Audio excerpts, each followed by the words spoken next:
তো এই পর্যায়ে আবরার ফাহাদ দিবস, ক্যাম্পাস টর্চার এবং ক্যাম্পাস টর্চার বন্ধে সোচ্চারের 10 দফা প্রস্তাবনার সামগ্রিক বিষয় নিয়ে কথা বলবেন আহ, অধিকার president doctor CR Abrar. CR Abrar, আপনাকে অনুরোধ জানাচ্ছি। ধন্যবাদ। প্রথমেই আপনাদেরকে ধন্যবাদ জানাচ্ছি। আপনারা একটা গুরুত্বপূর্ণ কাজের সূত্রপাত করেছেন আমি বলবো, এবং আশা করি এটা অব্যাহত থাকবে, এবং পরবর্তীতে যদি আরো আমরা এই ব্যাপারে কোনো সাহায্য করতে পারি অবশ্যই আমরা সেটা করব বলে অঙ্গীকার করছি। 5 বছর আগে এই নৃশংস হত্যাকাণ্ড, যে ছাত্র রাজনীতির যে দুর্বৃত্তায়ন ঘটেছে, তার একটা চরম একটা উদাহরণ হিসেবে আমরা আমরা আমরা পেয়েছি।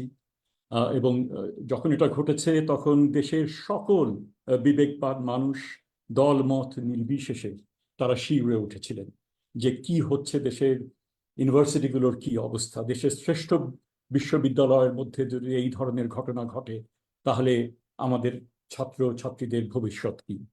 এবং আমরা জানি যে সেই সেই মানে সকলের এটা দলমত নির্বিশেষে যেটা বললাম তাদেরকে নাড়া দিয়েছিল, কিন্তু তখনকার সরকার তাদের তাবেদার তল্পিবাহক বুদ্ধিজীবী শিক্ষক এবং মুক্তিযুদ্ধের চেতনার যারা ধ্বজাধারী যে বুদ্ধিজীবীরা, তারা কিন্তু এই বিবেক তাদের বিবেক কিন্তু এখানে কোনো রকমের দ্বারা মানে হয়নি।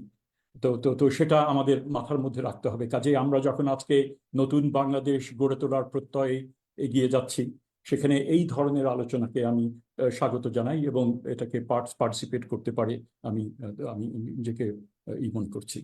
এখানে আবরার ফাহাদের যে একটা যেটা তিনি যে বিষয়টা নিয়ে বলেছিলেন সেটা সেটা হচ্ছে তথাকথিত বন্ধু রাষ্ট্রের সাথে বাংলাদেশের সম্পর্ক নিয়ে তার শেষ অবজারভেশনটা ছিল, যেখানে নদীর পানি, তারপরে বন্দর, গ্যাস, যে যে একেবারে একজন সচেতন নাগরিকের যে যে কনসার্ন যেগুলো, সেই সেই বিষয়গুলো তিনি বলেছিলেন। যে এবং যেভাবে বাংলাদেশ যে তৎকালীন যে তৎকালীন যারা ক্ষমতাসীন যারা ছিলেন, তারা এক পেশে তারা ছাড় দিয়ে যাচ্ছিলেন বাণিজ্যের ক্ষেত্রে, ট্রানজিটের ক্ষেত্রে, বন্দর ব্যবহার, রেলপথ, নৌপথ ব্যবহার, যা বলেন।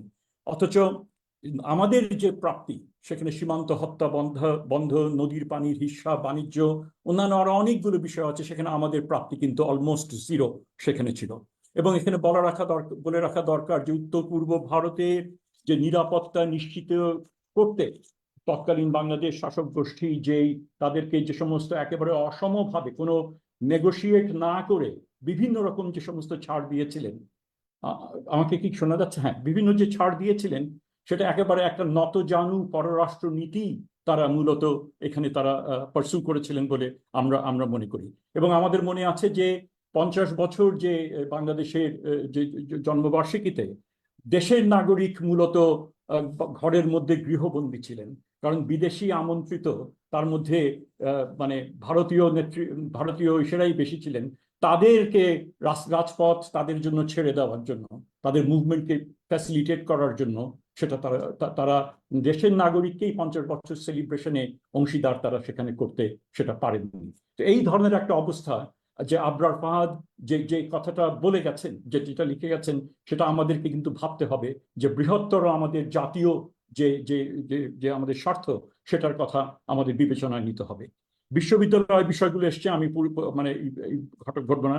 মোটামুটি ভাবে 73-এর অর্ডিন্যান্সের অধীনে যে স্বায়ত্ত শাসনের কথা আমরা ভাবি, যেটা আমরা পেয়েছিলাম, আদৌ কি সেটাকে আমরা ঠিক মতো সেটা ব্যবহার করতে পেরেছিলাম, নাকি সেখানে রুলিং পার্টি যে তাদের যে স্বেচ্ছাচারিতার চারণভূমিতে বিশ্ববিদ্যালয়গুলোকে সেটা সেটা পরিণত করেছে, এবং তাদের যে ছাত্র বাহিনী তাদেরকে যে পেটোয়া বাহিনীতে যে পরিণত করেছিল, সেটা আমরা সবাই জানি। শিক্ষকরা দল দাস হিসেবে, কারণ যেটা প্যারালেল অ্যাডমিনিস্ট্রেশন, ছাত্ররা দশকের পর দশক, এটা শুধুমাত্র কিন্তু 15 বছরকে বললে হবে না, আগের থেকে শুরু হয়েছে, মাত্রা অনেক বেড়েছে গত 15 বছরে। কাজেই এইটা কিন্তু আমাদের বিবেচনার মধ্যে রাখতে হবে। অন্যরাও এই এই এই দায় কিন্তু এখানে নিতে হবে। এবং শিক্ষকদের নিয়োগ পদোন্নতি থেকে শুরু করে, শিক্ষকরা কিন্তু এখন আর শিক্ষক হিসেবে এখানে রেকগনাইজ হন, অ্যাটলিস্ট ঢাকা ইউনিভার্সিটিতে আমি নিশ্চিতভাবে বলতে পারি। তারা তারা দলীয় কাডার, কে কে কত বড় কাডার হতে পারবেন, সেটাই হচ্ছে প্রধান বিবেচনা। এক্সাম্পল যদি চান, সেটা আমরা আমরা জানি। হাউস টিচার প্রভোস্টরা কোনো রকমের দায়িত্ব পালন করে নাই, সেটা আমরা সবাই জানি। এখানে আমি আরেকটা কেস আমি একটু উল্লেখ করব। আমার সঙ্গে একসাথে কাজ করেছে আনাস আনসার বলে আমার বিভাগের ছাত্র। সে মহসিন হলের ছাত্র ছিল তখন, যখন ছাত্র জীবনের ছাত্র থাকাকালীন। এবং সে একদিন সে খালি বলেছে ফেলানীর মৃত্যু দিবসে, যে বলেছিল যে ইন্ডিয়ান হাই কমিশনের সামনে যে রাস্তাটা, তার নাম ফেলানী সড়ক হিসেবে দিলে কেমন হয়। এই কথা জানার পরে তার উপরে হামলা হয়, তাকে ধরে নিয়ে গিয়ে পুলিশে তাকে দিয়ে দেওয়া হয়। এবং শুধু ছাত্ররা সেটা করেনি, প্রক্টোরিয়াল বডি তার সাথে ইনভলভ ছিল। পরে শিক্ষকরা গিয়ে সেই ছাত্রকে সেখান থেকে মুক্ত করে, এবং তার পাসপোর্ট নিয়ে আসা হয়েছে সে পাকিস্তান গিয়েছে কিনা, আইএসআই এজেন্ট সে ছিল কিনা। এই ধরনের একটা অবস্থান। আমি আমার শেষ পর্যায়ে আমি খালি বলি, এখানে এখানে একটা জিনিস আমাদের ভাবতে হবে যে এই এই এই দুঃখজনক, এই ভয়ানক এই মৃত্যুর পরে যে ছাত্ররা হচ্ছে বুদ্ধি বিবেক মুক্ত চিন্তার ধারক বাহক। তারা সামাজিক দায়িত্ব তারা পালন করে, অন্যরা যেখানে কম্প্রোমাইজ করেন ছাত্ররা যেটা করেন না। বছরের পর যুগের পর যুগ সেটা হয়েছে, আন্দোলনের পর আন্দোলন সেটা হয়েছে। ভ্যাট মুভমেন্ট, নিরাপদ সড়ক মুভমেন্ট, কোটা মুভমেন্ট, সেগুলোতে আমরা সেটা দেখেছি। কাজে এই আন্দোলনকে, এই ছাত্রদের এই রাজনীতি বন্ধ করার একটা বিতর্ক এখন উঠেছে।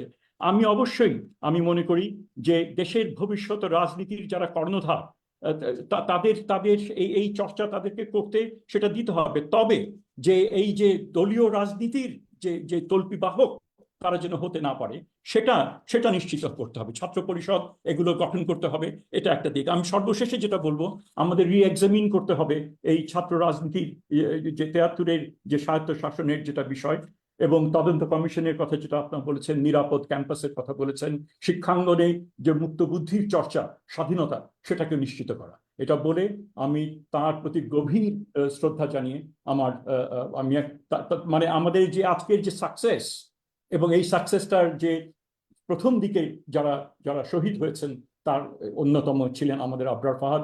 তার স্মৃতির প্রতি জানিয়ে, শ্রদ্ধা জানিয়ে আমি শেষ করছি। ধন্যবাদ।